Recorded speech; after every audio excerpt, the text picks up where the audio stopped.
All right, guys, what we have here is a Traxxas Rustler 4x4, and I just want to make a quick video on this, the upgrades that I did, why I chose to do them, and some of the weaknesses of this car, and some of the stuff that's really good about this car. So, as you see, I have the RPM, lower control arms.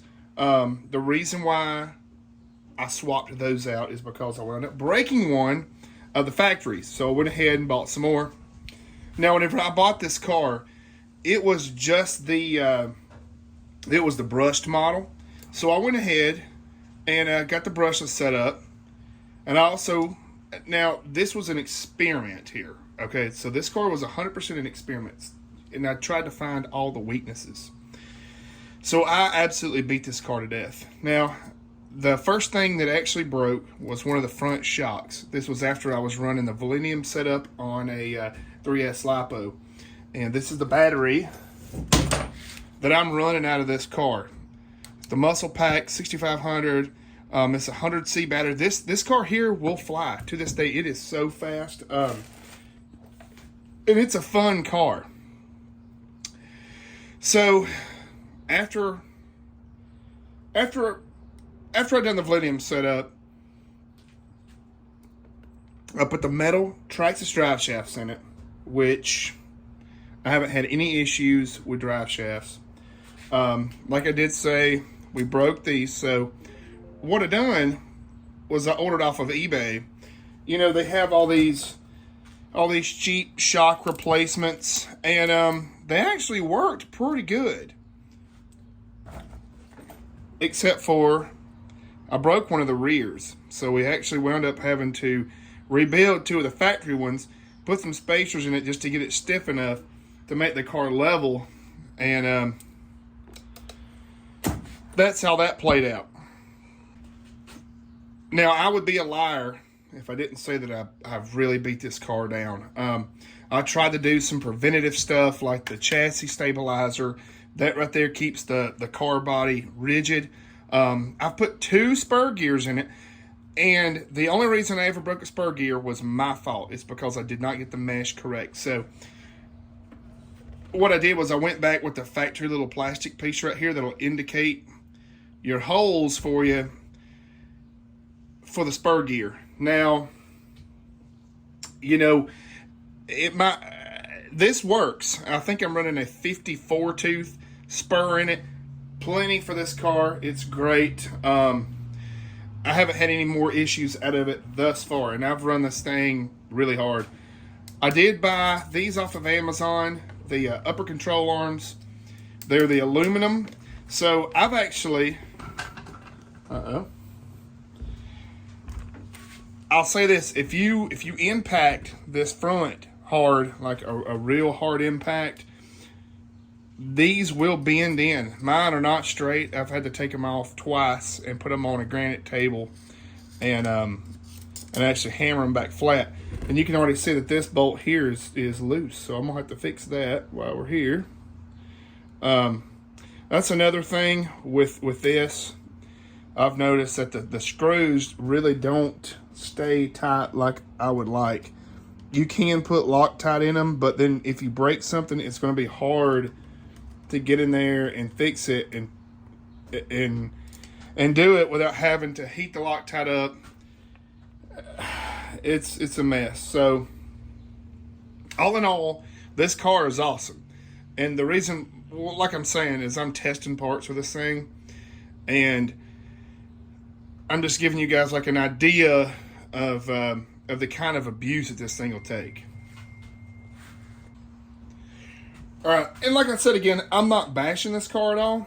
I've had it right now 2 months, and I've tried to run the battery out every single day. I've ran this battery out through this car, bashing, beating, speed runs, just absolutely hammering on this car. I've never had an issue with overheating. So I just really got the cheapest cooling fans and the cheapest heat sink that I could find off of Amazon. I believe it was Amazon or eBay. And I'll show you guys. I mean, put a battery in this thing.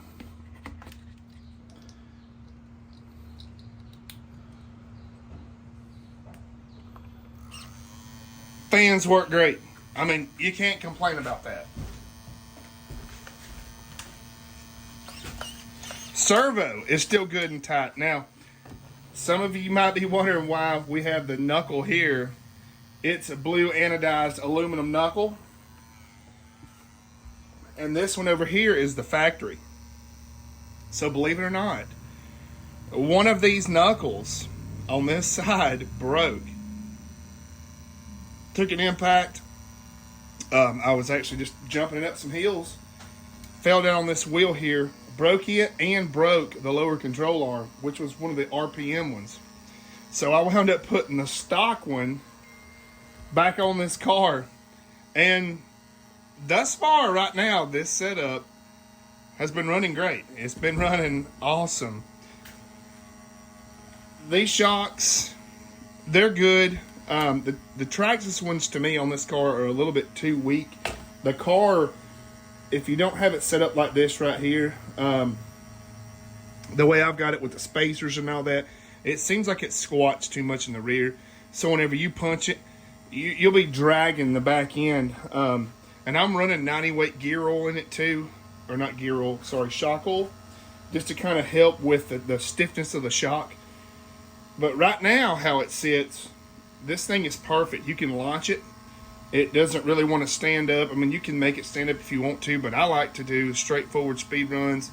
You know, keep the car level, keep it plain. And I haven't had any kind of issues at all out of the Millennium setup. It's been flawless. Servo, flawless. Let's see here. Oh, okay. So the tires. I was out playing in the grass, and my mom and dad's jumping it around, running it wide open, you know, and actually blew 2 tires out at the same time, cracked them, completely broke. Ordered these tires. These are factory. These might be Traxxas. No, these are not Traxxas tires. I can't remember which ones that these are, but these tires here have held up great, and they don't balloon real big, which is what I was wanting.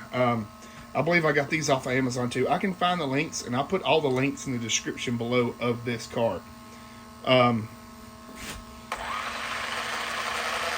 Still runs amazing. So this is just on 2S LiPo.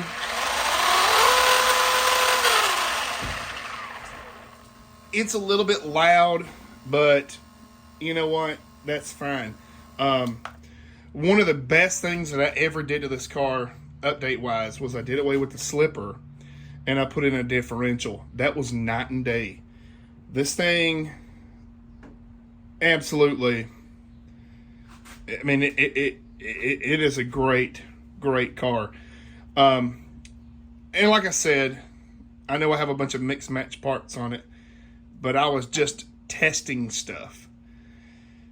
And thus far, what I plan to do with this car now that I have it all tested, I know what works and what doesn't, I'll try to find some like good aftermarket shocks, replace everything. I got to get all new lower control arms, or at least get one more of the RPM to fix this one.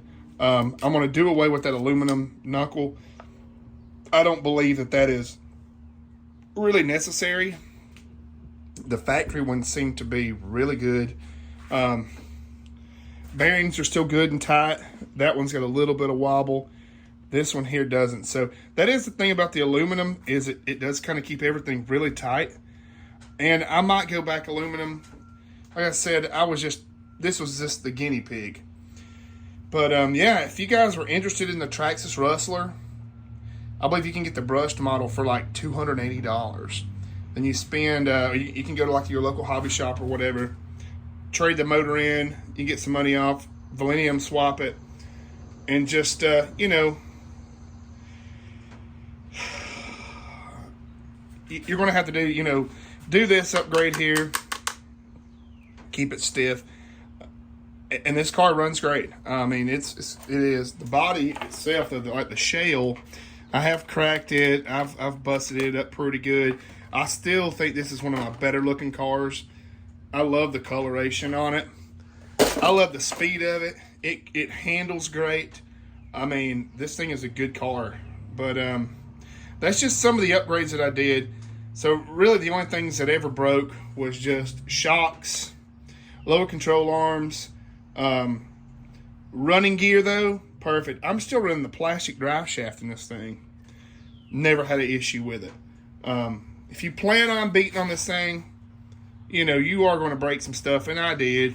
The one thing that I wish would not have broke is the front lights. So I did take a pretty hard shot in the front, and these are no longer functioning at all, which kind of sucked. I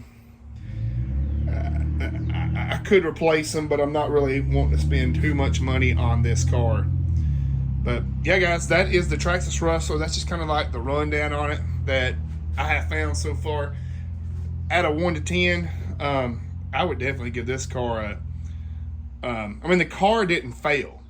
The car is fine. It's just the components that I put on it failed. So, you know, I could probably go back. I don't really like the plastic Traxxas upper control arms. My brother's going to machine out some like really good high quality steel front control arms or upper control arms. That'll never be an issue. We're also looking at possibly machining our own lower control arms out of some good quality steel. But other than that, that's the Rustler. Or not Rustler. Yeah, it's Traxxas Rustler, sorry. This thing is awesome. I mean, it really is. This was one of my first cars from Traxxas. And this was like my second, I think it was my second car. This is what really got me deep into the hobby. It's great, you know, and don't let people tell you that these like cheap fans don't work and all that. There's a fan blade missing and a fan blade missing on this one. But I guarantee it's 100 degrees out here right now. I can run 2 full batteries on this car and never have an overheating problem. I mean, and I can run the absolute dog out of this thing and it stays cool and it works, you know. I mean, you know, I might pull it in here and just kind of give all the little screws a little bump, you know, make sure everything stays tight. But other than that, everything's great. So, yeah, guys, y'all just check out the, just, you know, follow this channel. And if you have any questions or anything, just hit me up in the comments. But, yeah, make sure to like and subscribe. That's the Traxxas Rustler.